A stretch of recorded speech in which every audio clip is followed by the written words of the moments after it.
Yeah, hi. Welcome to hashtag Psychotherapy Unfogged, episode 8, season 4, from the UK. That is actually today hotter than Venus.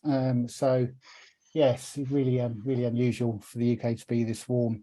But today we've got a bit of a departure from our normal format. We are going to be talking a little bit about mental health, as part of the show. But I've got the absolute pleasure, to invite back, well, to have back ex-host and creative genius behind the podcast, Joe Ambridge, and the main cast members from Joe's latest film, I Miss You, Sarah, Bobby, and Kira. So thank you all for coming on. Hi. Hi, thank you for having us. Yeah, thank you. No worries. Nice to have you all on. So let's kick off. Tell me a little bit about let me just aim this at you initially, Joe. As a director, tell me a little bit about the film. Yeah, so this film I started writing probably, I'm trying to think now, maybe about March or April time. As someone that's been through a similar situation, well, I've been fortunate not to have lost anyone to suicide, but I've been at the point where I felt like suicide was an answer.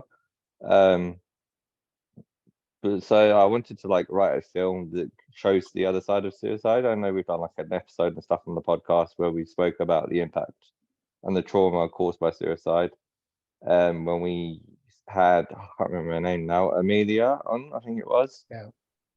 So I wanted to do a film that kind of showed that aftermath of losing someone to suicide, and also because I know people tend to blame themselves. They tend to feel guilty for not helping more than they should, feel like they should have.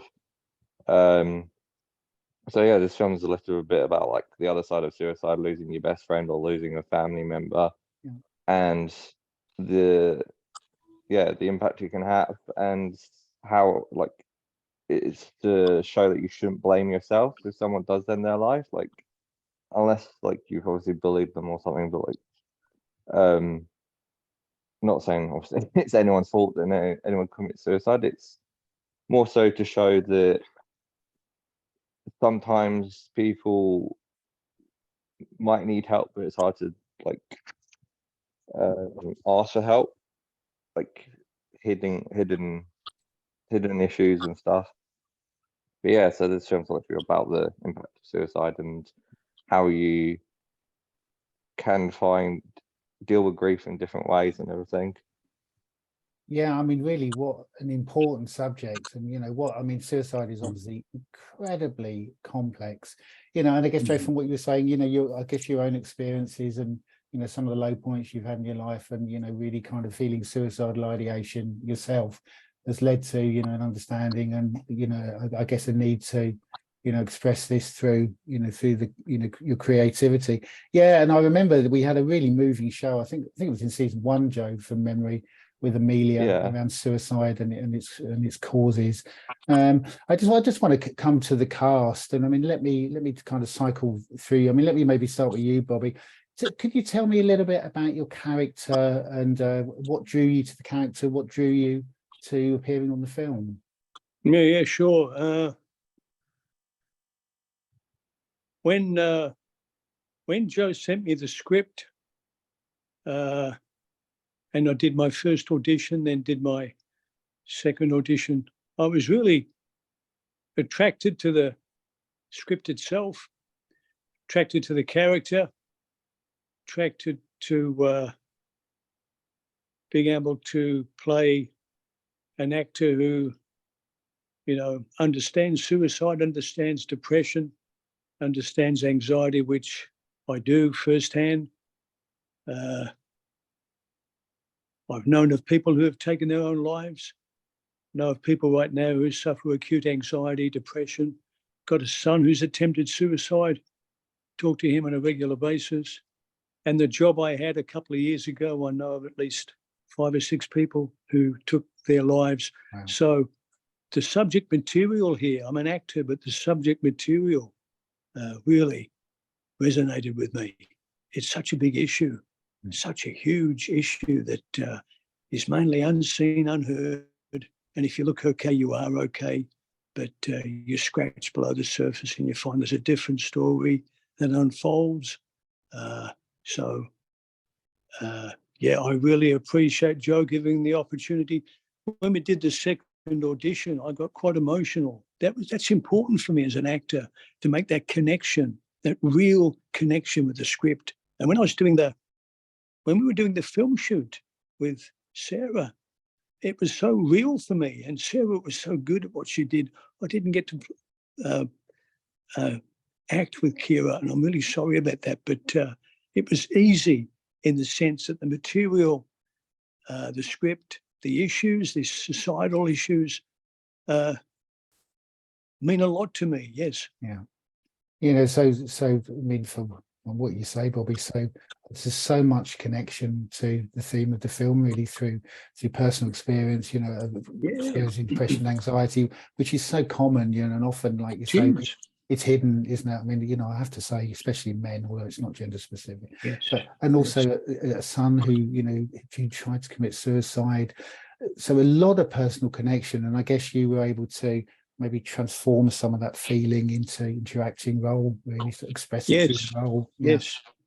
Yes, I learned that was what was great about the script and the connection I had with Sarah. The really good thing was we had a conversation.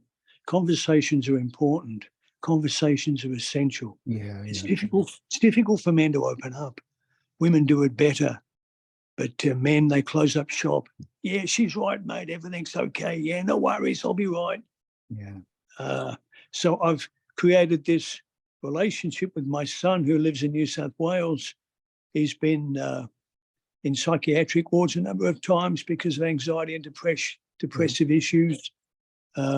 So we have a conversation, we have a connection, but it's taken a little bit of time to do that. You know, when you open up and when you start to share real feelings, it makes a difference, you know. As they say in AA, we're only as sick as our secrets. So it's not that these secrets are dark or bad, but you just bring the inside out and it makes a difference. Yeah, I mean, it's so true. I mean, in some respects, you know, I mean, they feel badder when they're kept inside, don't they? I mean, things fester. I think it was Freud that said, you know, things fester in the dark, and they really do, don't they? Yeah. And like you say, I mean, it's a big subject. I mean, maybe we won't take that road today, but Joe and I, we've done a lot on men and mental health on the show, you know, on the previous 3 series. And I mean, although I always have to say it's not gender specific, because women do internalize as well. But I have to say, you know, often for men, the coping strategy is to shut up shop, not talk to anyone. Worst thing that you can do, of course, isn't it? Things just get worse. I mean, let me just come to you, Sarah, and just the same question, really. I mean, tell me a bit about your character and, you know, what drew you to kind of appearing on the film. Yes, so I play Lizzie, whose best friend had just committed suicide and passed away. I think, I mean, any opportunity to act is wonderful, and I'm so thankful for Joe and everyone else for giving me the opportunity.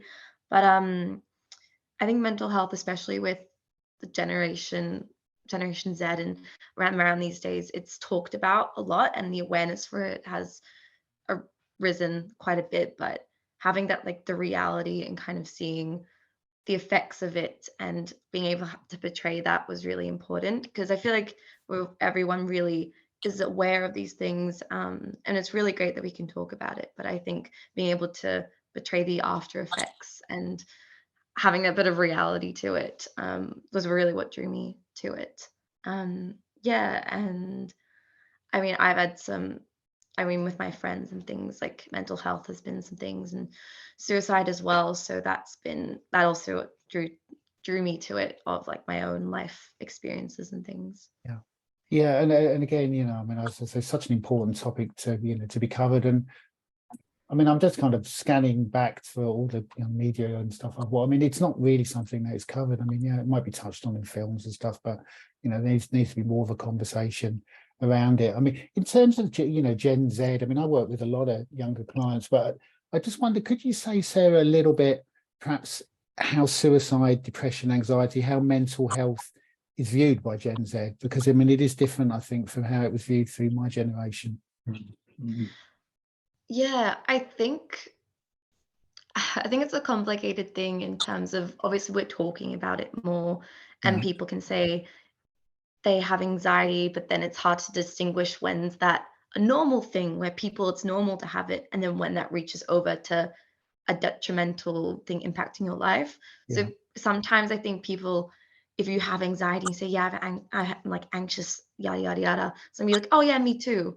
But it's like, in what aspect of it? Because there's debilitating and then there's the normal thing. So it has become normalized in that sense. I don't kind of get what I'm saying, where I'm following you. oh, Yeah. yeah, where it's great and we're more aware of it and it's becoming a more normal conversation. But then sometimes if you're trying to open up to someone, they might not understand the, what's the word? Gravitas? Is that the word? Like the extent or Yeah. the seriousness of it. Because sometimes I've had that where I've talked to friends like, oh, I was feeling anxious about da da da da da. And before they really got to know me, they probably thought that was just, oh, it's fine, you'll get over it. But Yeah. in reality, it probably was a lot deeper than what they were maybe originally thought. But I definitely conversations about it. There are a lot more. I grew up with my mum as a psychologist, so at home those conversations were always open. Yeah, so definitely there's a lot more awareness and talk, especially in schools. There's always like a mental health talk. They'll bring those in for assemblies. Yeah, so there's understanding a lot more in talking about it. But I think the lines of what is now a perfectly normal amount of those like negative thoughts and feelings, because you can't be positive all the time. But yeah, there's distinguish sometimes gets a bit blurred. That's what I've found. Yeah, I mean, and just to follow on for that, yeah, I mean, it's so interesting. So, I mean, from what you say, Sarah, so there were much more open conversations around mental health, with the Gen Z generation, which I think is what I see really. Things like ADHD, etc., much more talked about than perhaps when we were growing up. Bobby and I maybe kind of similar age group. And that is massively positive, but it's the degree. So Sarah, so someone might say, oh, I'm feeling very anxious today, but feeling very anxious or being so anxious that you don't want to leave the house or go to work, or it's difficult to tell. There's more open conversation, but the levels are a little bit more difficult to kind of connect with. Like, I guess when someone might say, I'm feeling sad today, but are they clinically depressed? It's difficult to know which level they are, which is really interesting. I mean, I wanted to come to you, Kira, and just the same question, Kira, really. What tell me a little bit about your character and what drew you to the film? Well, I think the main thing that drew me to the film was the beautiful relationship between Lizzie and Michael, because it's a lot of the time in media when they cover things like suicide, it's usually about the person who ends up passing away, and it's not talked about enough, like the impact it has on those around them. So I like that the film focuses around the impact of the aftermath of the suicide, and kind of how I think it's such a horrible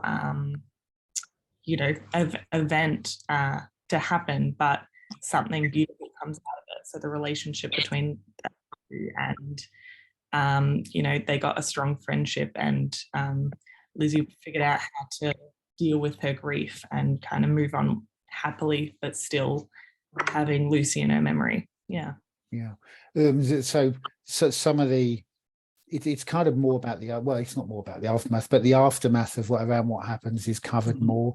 And I agree with what you're saying, Kiri. I mean, often with suicide there is focus on the person that commits that took their own life by suicide, but less about the kind of fallout and the impact on the family around, how they cope with it and how they cope with all the feelings, because obviously there is a sadness and enormous feelings of loss, but there can be things like shame, there can be things like guilt, there can be things like anger.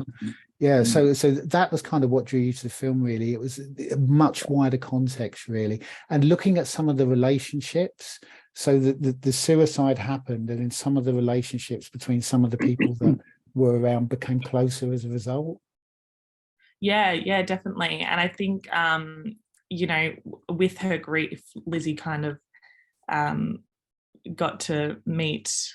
I honestly think Lizzie and Michael's relationship is quite it's an unusual one, just considering the age gap and just the. True.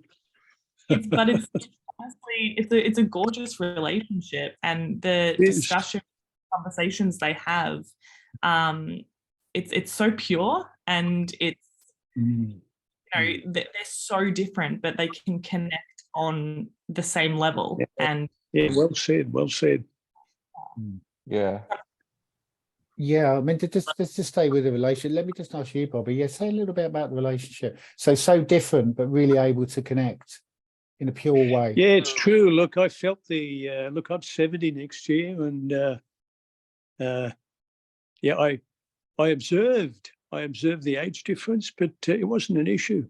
We found common ground, and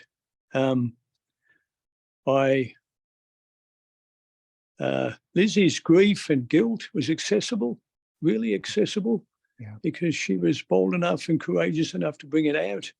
So I could make a connection with that. And that was the basis for the friendship. Yeah. As Kira said, it was unusual. It was. I mean, in real life, those sort of things don't really happen because of all sorts of social boundaries, but it happened, and it was spontaneous, it was organic, it was real. And because Sarah played the part so well, the feelings, the guilt, the grief were real, tangible, easy to connect. And it formed the basis of our connection, our friendship, our relationship in the film. Yeah. And I guess just to pull kind of one part of what what you've both said, really, Bobby and Kira. Yeah, I mean, connecting through suffering. I mean, obviously nobody wants to suffer, but we all suffer. That's part of what life is, isn't it? Cutting to the deeper primary feelings, irrespective of age, culture, gender, all the differences that on the surface, connecting with, suffering as a human being can be it connects us all, doesn't it? We all have same experience of suffering. I don't know who said this, but I've always remembered it. Someone once said, quote, "It's not people's strengths that we identify with, it's their weaknesses." It's true, isn't it? Yeah. It's the basis, really, for true connection, when you're, honest enough and courageous enough to bring the inside out. It takes courage. And Sarah had that courage, even staying in character for the whole shoot. To her credit, she stayed in character, and there was courage there to continue to bring these emotions out, really raw emotions. Yeah. Anger and guilt and shame, etc. Yeah. And then let me just come to you, Sarah. So, I mean, excuse my ignorance about about acting, but this is method acting, right? You stayed in character for the whole shoot, or not? Yeah, I'm not sure I would call it specifically method acting. I mean, there's tons of different ways that people get into it, but definitely having the backstory and really having to get into the details of who Lucy is to me and what actually happened always helps, and always kind of like connecting it to my own real life emotions. So like basing kind of Lucy off of people that I know and who I'm really close with, and I wouldn't want to see suffer in the same way. But I mean, Bob as a person is very warm and kind, so he made opening up and getting to that place really easy, and it was great to work with him. Yeah, and this may be a bit of a sweeping statement, but I mean, I know nothing about acting at all, but I guess as an actor, connecting with other people's experiences. I mean, I guess to act, I guess you have to have a high degree of empathy. You have to be able to stand in other people's shoes, and I guess kind of experiencing life through a character. I mean, I guess that's the possibility for growth, and I mean, it's. And transformation of your own suffering. I mean, it brings a lot of, I think, probably the profession. Let me just come back to you, Joe. If people want to see the film, when is it out? How do they access it? At the moment, we're in like the early stages of editing, because we obviously only wrapped up filming like last weekend. So we're waiting for the rough edit at the moment, and we're going to go through all the other edits and hopefully aiming for like maybe August or September release, because there's a few festivals we want to enter. and so we're going to showcase it at one of the festivals first, and then maybe branch out internationally, because at the moment obviously we're just going to aim for a couple of Australian ones first. Yeah, like it probably won't be the same process of what I've done with my other films that I've worked on before, where it goes straight on YouTube or anything. It'll be showcased in like cinemas and stuff first, and festivals, Right. and hopefully people can come and watch it and stuff. Yeah. When- Like one of the other messages as well, like Yeah. that the film kind of showcased was is something that I talk about a lot. That on anything I do, and like when I used to do podcasts, and the fact that like you can find, like when you're struggling with stuff, you can find that always will be someone to listen, even if it is a complete stranger, which is kind of showcased in this film with Michael and Lizzie. Like the fact that she finds solace in a stranger who's gone through a similar experience.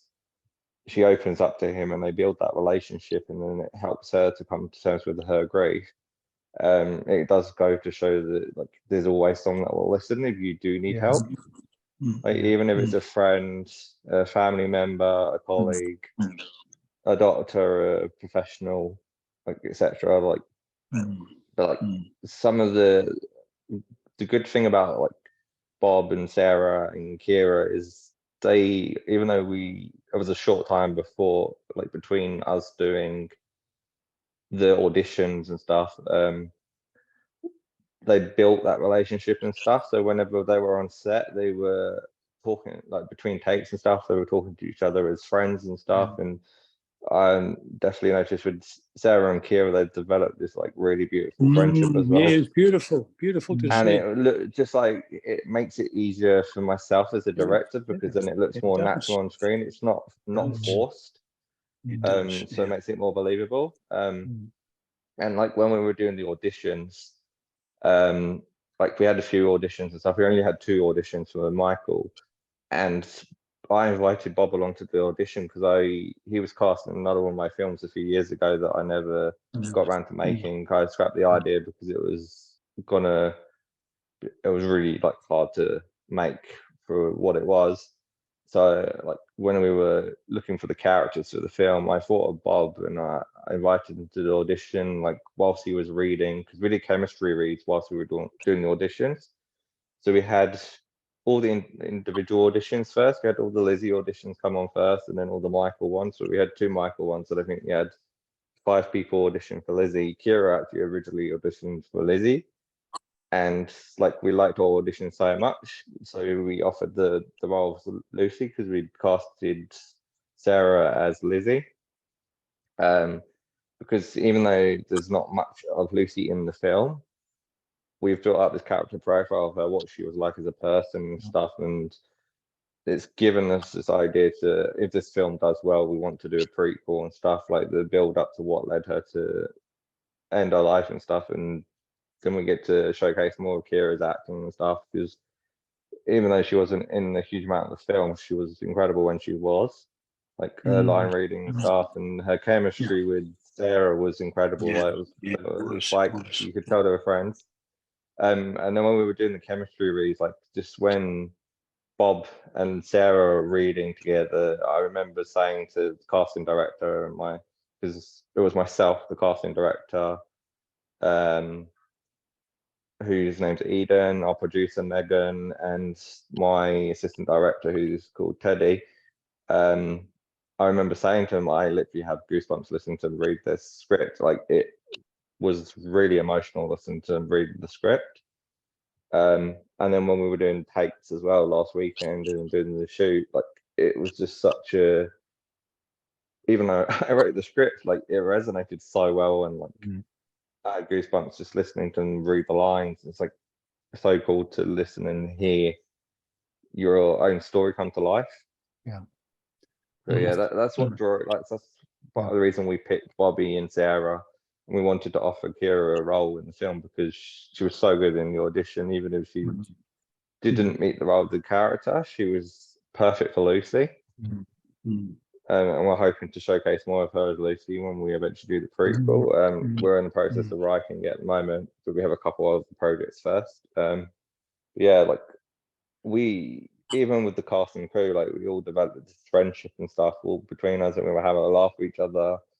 Even though it's a serious film, it was relaxed on set, and we got on really well with each other. We were having a laugh and a joke, and we built this friendship. Like we still stay in touch and stuff, and like when we finished the take, everyone was high-fiving each other and giving each other hugs and stuff. It's just such a beautiful set to be on. I've worked on a couple of films and stuff that I shot myself, and this is the first fictional film I've shot, even though like I've been on set for another fictional film that I was doing years ago that got postponed. It's now being turned into a feature next year.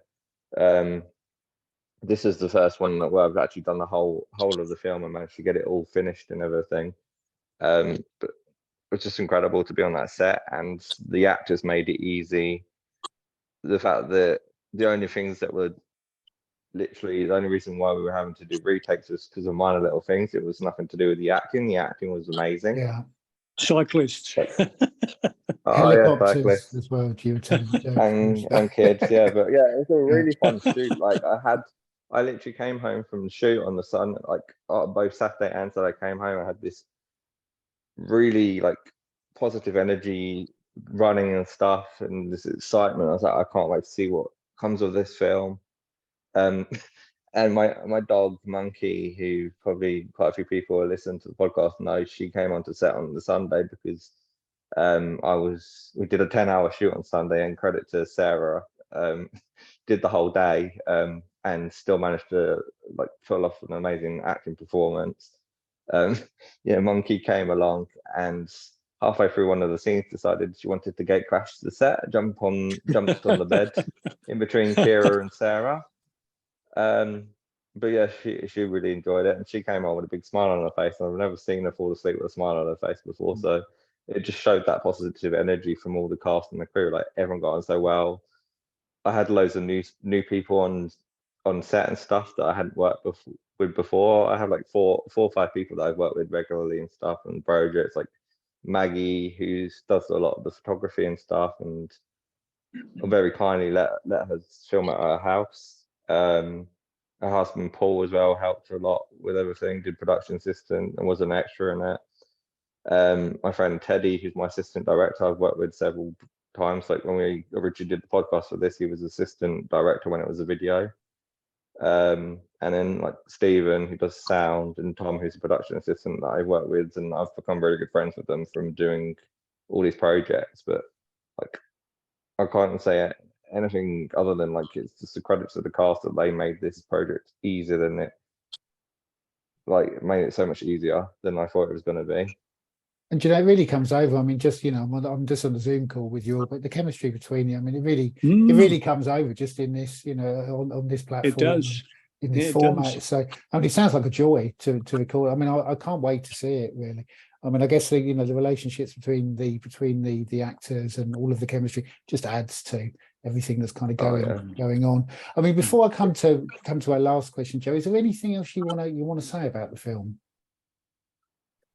Yeah, I'm trying to think. Like, yeah, it was just once it's out, going to see it. It is a really powerful film, and it does have some very serious issues in it, and talks of suicide and stuff. But it also, like, I'm hoping it shows that you can speak to someone, even if it's a complete stranger, to get the help you need. Yeah. And that if you do lose someone from suicide, that it's not your fault. And obviously you support your friends and stuff. That you never know what's going on. Sometimes it's hard to talk to someone. I know, especially with men, and we used to talk about it a lot on the podcast, that men tend to bottle up a lot, and I know it's not as much as an issue now that men bottle it up. Men are a lot more open now. But the other thing is also with the film, a lot of the crew have gone through their own mental health journey. That's why they wanted to be part of the project. Yeah. Especially the ones that I'd worked with before, because that's part of the reason why they were part of the podcast before, because they'd been through it themselves. But like, once it's out, please do go and see it, because like this is my first directorial film that I've done that's fictional, not a documentary. And the cast are amazing, the crew were amazing. I do want to say a massive thank you to the cast for like all your hard work and like making my life so much easier, and same to the crew as well. That there's people that came on board last minute when we were running around the week we're supposed to be filming, trying to organize stuff that people came on board last minute. And I obviously want to say thank you to Maggie and Paul for letting us film at their house. Yes. Manningham Council for letting us film at Tikalara Park. And thank you to Beasley's Tea House as well for letting us film at the cafe as well. Like, without them, it wouldn't have been possible. Like, the film wouldn't have happened. And obviously, when the film comes out, we'll have all of the links on, all our social media platforms, and and then going along with the podcast. I mean, we'll come to the time has just flown, but we'll come to the final question. I ask all of our guests on the show, as the last question, to tell our listeners around, their favourite go-to strategies for sustaining good mental health. I'm not going to ask you, Joe, because we've covered this, I think, in the first 3 series, haven't we? But Bobby, let me just start with you. I mean, what are there things you do every day to? Look, that's a great question. It's an important one. 2 things have really helped me. One of those is meditation. I do meditation every day. Been doing that for quite a while. Geez, that makes a difference. Creates a space and a place you can come to, gets you out of the head, out of my head, which is not a good place to be sometimes. And the other thing is I'm a distance runner, I'm a marathon runner. So there's the physical side of it too, not just the spiritual, mental, sociological, but there's the physical part. I run hard 5 times a week. So there's lots of other stuff I do, but those 2 things are key for me. Yeah, and I have to say key for me as well. I mean, meditation, cardio, physical exercise. I mean, they're always the things I recommend first, really, when I'm working with clients. The things that I do as well. I mean, they're both brilliant. It doesn't just get you out of your head; it gets you out of the house as well. Well, exactly. There's something to be said, for both, isn't there? Yeah, I guess it's quite internal meditation, but creating that safe space in your own mind. I mean, we could have about 10 podcasts on this, but it's so important. I mean, let me come to you, Sarah, and just ask you the same question. Really, are there things you do every day to sustain good mental health? Yeah, so I always try to make sure I do something active during the day. Usually it's just walks if I can, usually about 40-minute walks. I found that midnight dances in the kitchen are always good, just to get like the body pumping, like another physical thing without actually having to like go to the gym or like leave the house. That's my favorite thing to do. As well as lately, probably not play as many melancholy, sad songs to get because it can really set you in a mood and kind of set you up for like those negative thoughts. So really trying to position or like always make sure that I'm mixing it up and I'm not trying to sit in that vibe for too long. So that's why, So talking all over you. Yeah, I mean, just to resonate with what you're saying. Yeah, I mean, getting out, physical exercise. Yeah, getting out and going for a walk. I mean, it's fantastic. Getting outside. If you can walk in nature, all the better. Fantastic. 30 or 40 Get minutes. the endorphins going. Get the endorphins going. Feel good. And the dancing. Yeah, I mean, I guess you're being spontaneous. You're dancing. You're getting your body moving. All that is good. And also just picking up on the on the melancholy songs. Because I guess the tendency is for a lot of people, they're feeling quite melancholy, and it can be quite a nice space. You can feel melancholy. You think, I'm really going to want to get into this emotion, but often that really isn't the best thing to do. The best thing to do is put on some music. If you can listen to music, listen to something upbeat. Listen to something that's going to pull your mood up, not something that's going to pull your mood down. So I mean, I'm resonating with all those. And just we're running out of time, but just in terms of the same question for you, Kira, what do you do kind of on a day-to-day basis to sustain good mental health? Well, I like to start my day off with a coffee and give myself at least 20 minutes in bed with my coffee alone, because I have ADHD, so my brain is always running at like 500 miles an hour. So I like to have my mornings just quiet and alone, just so I can just relax before I start my day. And then more generally, I see a psychologist regularly, which I think everyone should, whether they think they need. I think it's so important to see a psychologist or just see someone. Yeah, that's how I take care of myself. Yeah, and again, you know, finding that quiet time, which is particularly important with ADHD, because you know your mind, you know, it's very, very busy, and I guess with ADHD that can be a force for good, that can also be a force for evil. So it's trying to start the day off in a calm way, you know, is good. Yeah, and obviously, you know, I mean, you're preaching to the choir about talking to a psychologist. I mean, I think, you know, therapy is good for everyone. Yeah, I mean, going to therapy and going to kind of deal with something like depression or anxiety, you know, or ADHD, good. But yeah, I think people can benefit from therapy even when there isn't an obvious presenting symptom. It's just all about growth, isn't it? Really, seeing a therapist. So, well, listen, that's been a really, really interesting show. I want to thank you all so much for sparing the time to come on. I think our listeners are going to really enjoy this one. And just for our listeners, we got another show coming tomorrow. I'm interviewing return guest Ali Foster from Hawken Heath, who's going to be talking about her personal experiences with clinical depression. So thank you all. Been lovely to meet you. Thank you. Thank you. Thank you so much for coming on. Thank you.